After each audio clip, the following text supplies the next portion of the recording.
conversation tonight. There's a lot to unpack. I think that it would be nice to start by just understanding a little bit better what we just saw. And the story, it's a film that's almost 20 years in the making, basically, between the very first encounter with the ads and in 2010 presentation. Shall we start with first the ads, and then maybe Eugenia, you can also talk a little bit about the music, because both of them are really the start of what then 10 years later, 15 years later, Malcolm remixes for this film, right? Do you want to take us through this encounter at the Pompidou Center, I believe? Sure. Can I give you this? I was living in Paris in the 80s and late 70s, early 80s. And one of the things that we used to do every year was to go to the Nuit des Publibord, which is the Eaters of Ads. And it was like a rocky horror picture show where in a huge movie house for about 4,000 people, they would play 6 hours non-stop all night of ads. And people would boo, they would throw toilet paper rolls at the screen, they would sing. Everybody knew more or less the greatest hits, and there were ads from all over the world, and it was incredible. So one day I was at the Pompidou Center, it was the early 90s, like 91, and there was a very beautiful show called Art and Ads, Art et Pub, and in the middle of all the posters there was a column of movies, little screens, and I was looking at them and I was recognizing some of them, and I said, oh my god, this is incredible, these are some of the ads that I've been looking at the Nuit des Publibord. So I contacted, there was a little logo, I contacted this place, this archive, with the intention of selecting and doing a teaser of ads to take this evening from Paris and do it at MoMA. I had a contact with the attaché culturel, the cultural person in charge in the embassy in New York. And as I prepared the material with the people in charge of the archive, I went through hundreds and hundreds of the most incredible pieces of art, from the first ad ever made in 1898.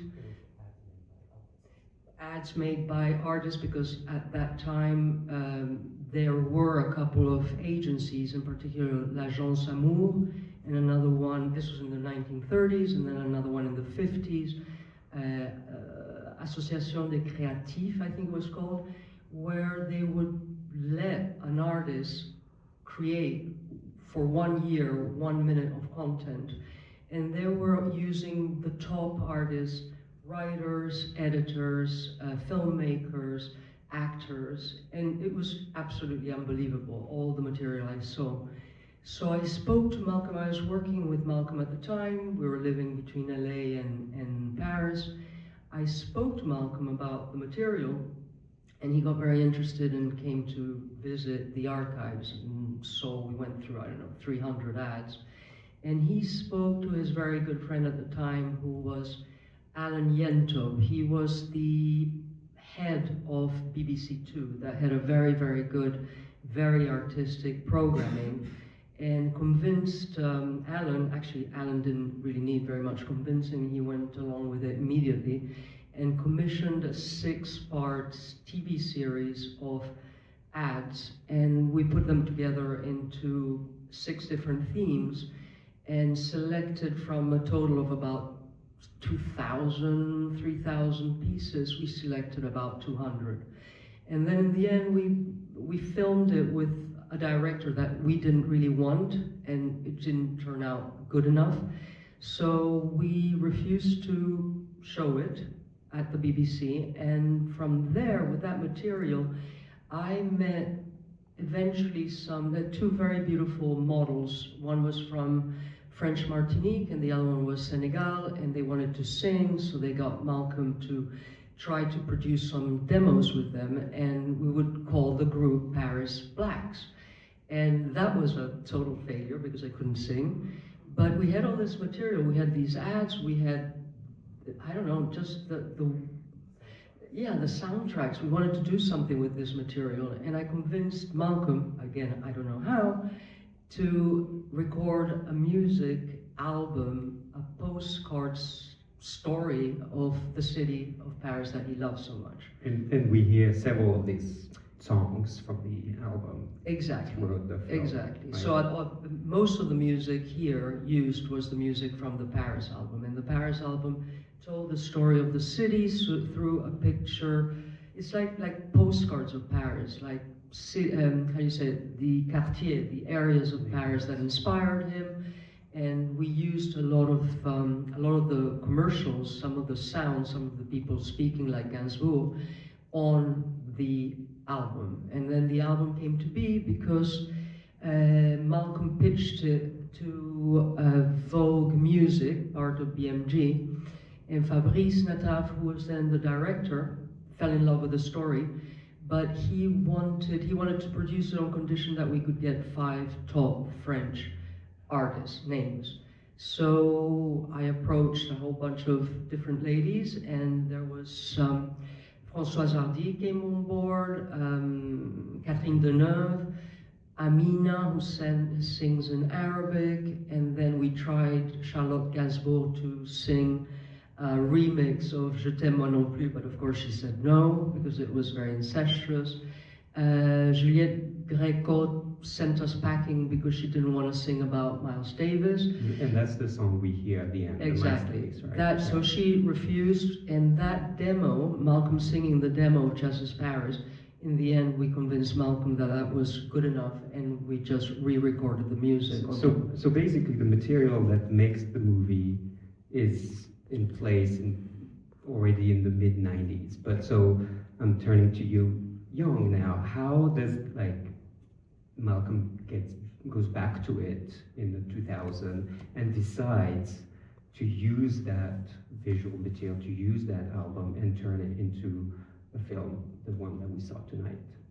What I saw in the projects that we did, he worked on, whether it was in the music world, whether mainly music was really a problem, fashion, film, all these worlds, they're problematic because you're working ultimately corporations, and unless you were funding a project yourself, you never really could realize it the way you wanted to. You just didn't have the artistic control.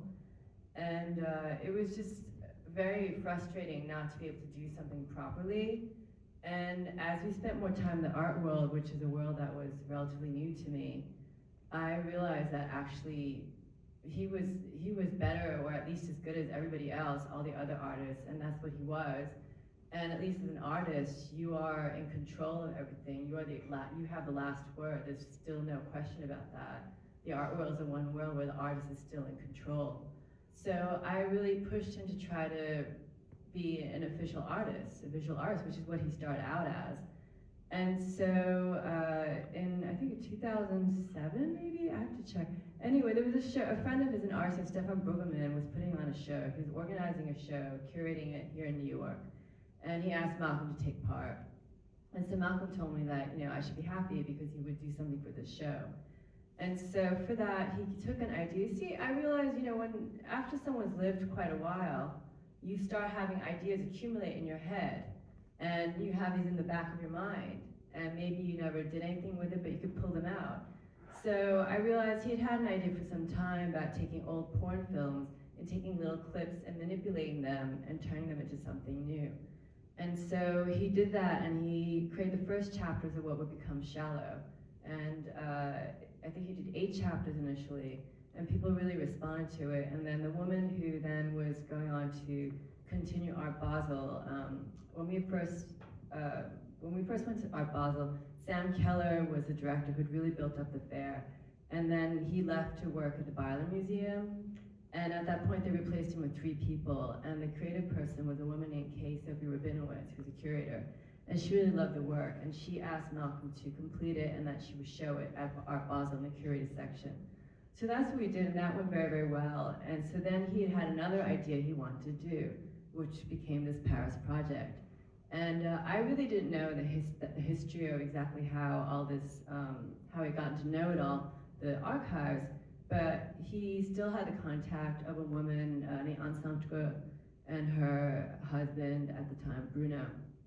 And they had a vast collection of these ads. They have an archive of ads.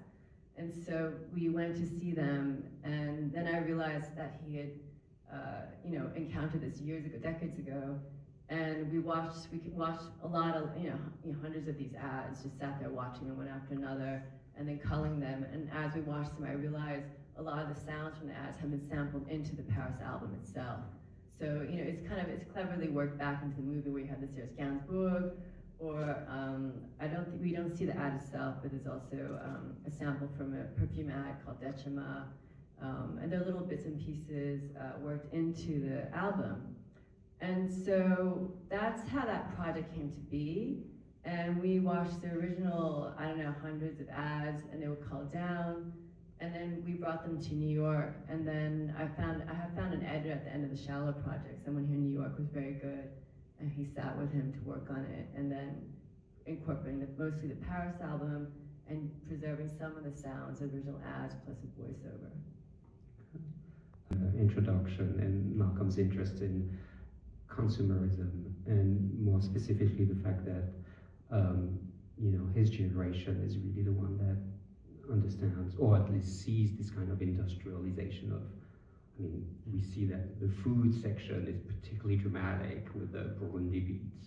Do you want to talk a little bit about his attitude towards that, how he uses Well, Malcolm was born in January 1946. He was the beginning of the baby boomer generation post-war. And pop culture, although it's kind of hard for people born much after that to understand, but it's a new phenomenon. It's relatively new. It's a post-war phenomenon. It didn't exist until then, and it's also a shift from the culture of necessity, where you only had what you needed, unless you were super, super rich, to having all kinds of things you desired, simply. And with that came advertising. And so Malcolm, with his generation of baby boomers, grew up with pop culture and became major driving force in their lives and into our lives now too, and was the biggest generation gap in a very long time, those born before the war and after the war. And it was something that fascinated them, certainly fascinated him. And there was also a reaction against the consumerism in the 60s, which came with people like Situationism. Exactly, and that's really linked to the Situationists, or even like he puts himself in the film with this moment when this voice says, "You're a saboteur," right? So like that's something that's also a through line in his work, right? Oh sure, no, he was very consistent from the beginning of his career to the end. That was one of the big threads that ran through it. And a lot of the text is taken from actually Situationist text. You had an XXIst little flyer that had those lines, if you think you're a genius, etc., etc. That's also an actual XXIst little flyer. Some of the text, the ones with the women bathing, they're text from Henry Miller, which is also predictable of that kind of thinking. So yeah, no, it's definitely about consumerism, and those ads about the foods. What's interesting is that in the United States, those ads probably would have been a brand of food, but because it's French, it's actually just promoting French products. It's not a specific brand, which as an American is very strange. But he also puts himself in a longer history of that. He talks about the flâneur that comes up often in the film, and that also talks to Walter Benjamin's influence, and that we see also in the title and in the structure of the film. The work is also a love letter to Paris, and so I'd be curious to hear you two talk about his relationship to the city, the time you spent with him in the city. I know that early in his life, it was a place that he would escape from London, go to Paris. So can you elaborate at different times of his life what that relationship is? It was inspiration for a lot of romantic people, and also French culture was the highest culture probably until pop culture arrived in a way. It was a diplomatic language of the world for a very long time. Did he speak French, or did he? No, Malcolm didn't speak French. He could just about order off a menu. But he was something he loved, and also because he was Scottish, it was that connection. As an American, I didn't know that the English and the French hated each other so much, but he loved the Scots and the Irish. So he always made certain that people knew he was Scottish, and people responded to that in Paris. And Paris was a place where he would go to lick his wounds often, or to get inspiration. So for example, after the Sex Pistols debacle, he went to Paris for a year, and there he worked making music for porn films, but also he went to the Pompidou Sound Library and discovered a lot of things, including the Burundi beat, what he turned into Burundi, well, it is a Burundi beat that's sped up for Bow Wow Wow and Adam and the Ants. And the Burundi beat is in one of the tracks towards the end too. It comes back, he uses it in this. But his discovery of world music comes from Paris, and all the fashion history, also something he was absolutely obsessed with. This heart of fashion in Paris, so he was obsessed with Yves Saint Laurent and Christian Dior, and all that creeps in through these films too. So all these things, throughout his life. And Eugenia, do you want to tell a little bit more about how in the 90s his relationship to Paris was? Like, all the people you gathered also for this album were clearly icons of Paris, from Françoise Hardy to Catherine Deneuve.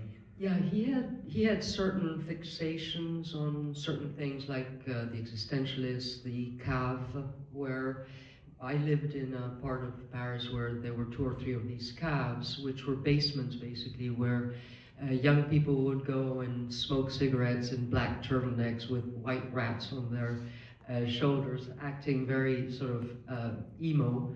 And he was very obsessed with that. Café de Flore, for example. I mean, a few of the things that are a little bit cliché, but in Malcolm's way of treating them, there was always that very anarchic take. So he would be sitting at the Café de Flore and point to a table and say, "Oh, that's the table where François Sagan sat and maybe was unfaithful to, who was she with? With Sartre, etc., etc." So he would extricate all the drama out of these scenes that were very banal, and now Emily in Paris fied. But he would give you the fun part, the drama, the horror. He loved Pigalle, the red light district. He loved walking around there and all those sleazy bars. He loved going to the very Arabic, Middle Eastern part of the city. And Rhine music, right? And Rhine music, which is why I got Amina to sing the Rhine song. Yeah, French Tunisian. She came number 2 in the Eurovision Song Contest, and she was Tunisian. And so we would go to, for example, Barbès, to the big galerie. What was it called? Tati? Yeah, Tati. Tati was a huge department store in a very low... It's still there. But is it still open as a shop? Yeah, but the traces are still there. Yeah, the traces are still there. So there were certain things that, because I had lived in Paris for so many years, I thought, ooh, this is really touristy and kitschy, but he found the humor in all these places. I mean, and clearly there's this quote about, I think I'm paraphrasing here, but like, art is more interesting when it allows you to look at the street in a different way than looking at the painting itself. Absolutely. Right? Absolutely. And for him, advertising was a better way of discovering a city or a country than any history book or any book on politics, because not only was it about food, it was fashion, it was women, it was sex, it was literature, it was art.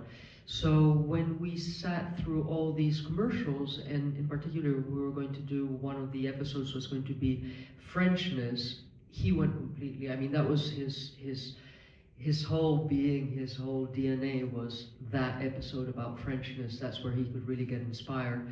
And all that material, that inspiration of all the icons, that went into the album afterwards. But Françoise Hardy was somebody that inspired him when he was very young, the whole Yé Yé movement. Juliette Greco because of Miles Davis. I mean, it's always a recurring group of artists, filmmakers, etc., that inspired him and that he was able to use for his various projects. It was very constant, as Young said. I like the way, when I first saw what he had done with the ads, I was a bit shocked because I knew them so well.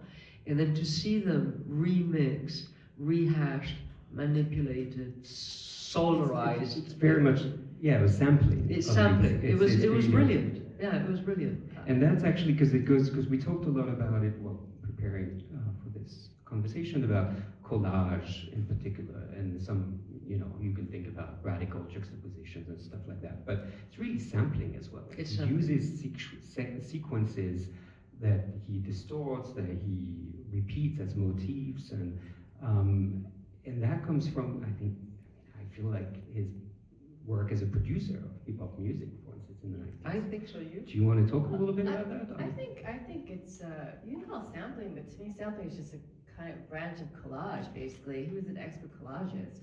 I mean, the clothes he made, the shops he had, say, okay, I'll give you a very clear example, say like the pirate look that he came up with. That was something that came up. That was after his year of exile in Paris, after Pistols broke up, and where he discovered the Brun TV, where he discovered world music, where he found that squiggle print, and he'd always been obsessed with Blackbeard, the pirate, and piracy.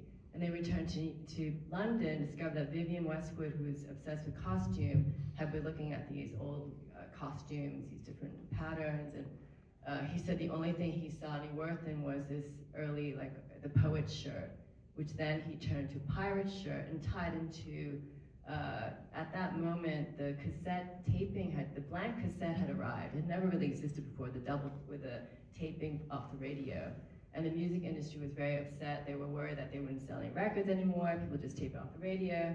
And so it was a whole thing about music pirating. So he tied to pirating, pirates, the poet's outfit. He tied that all up and turned to something new. So that's just one example, but he did that throughout his career. So to me, this is yet another collage, just taking things, often things that are considered worthless. These are ads. Once they're over, they're kind of worthless. So it's interesting to take what might be considered detritus or things that are considered ugly and turn them to something new that has new meaning and worth. Recycling. Conversation to the audience. Anyone have any question? Yeah.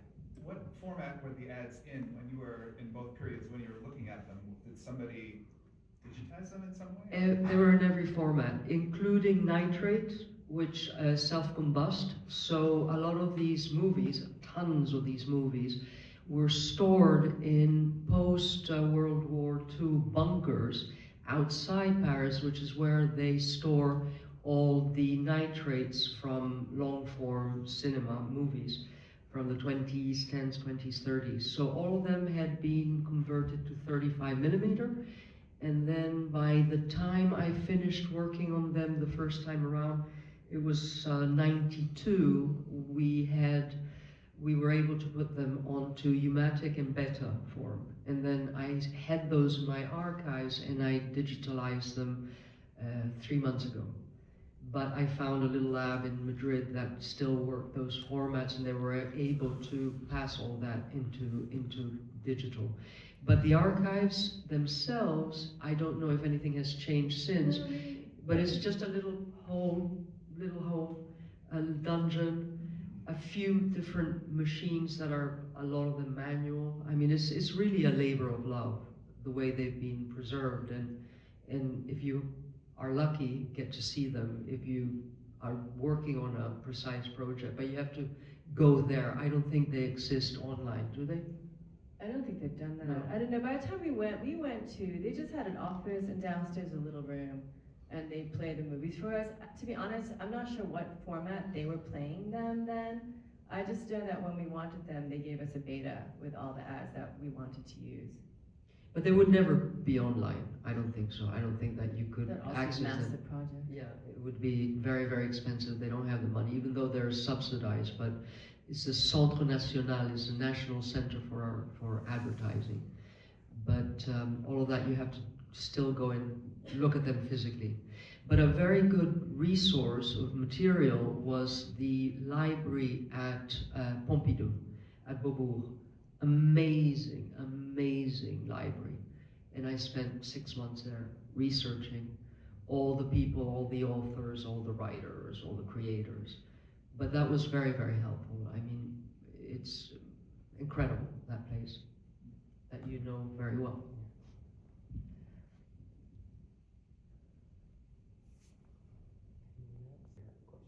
I did, yeah, that was fascinating. Thank you so much. Great Q&A too.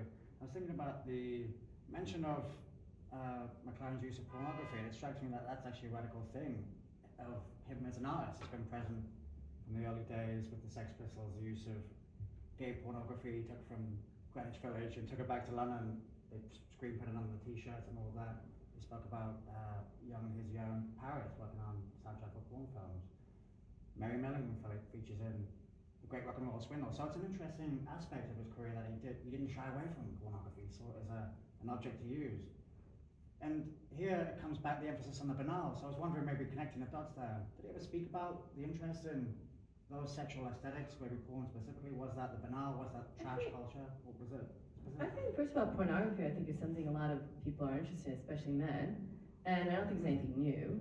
And I think for any artist, it's just, I think you're always looking at something extreme, things you can't really, that are kind of forbidden, difficult to see. I mean, back in the day, I mean, when he was a student, say in the 60s, I'm sure it was very difficult. You'd have to go to little cinemas, or someone would have to sneak a reel or something. Like today, you can just look on your laptop, whatever. But I mean, I think that was also part of it too. And actually, the film which it plays after now, that samples all the porn films, it's all clips that are not showing sex. So, and what's nice is that these films are, I don't know when the last one would have been, but they're like 60s, 70s, 80s. They're quite aesthetic. They're when pornography had stories and setups and not just sex. So it's a kind of, there's an aesthetic element to it too, which is very important to him.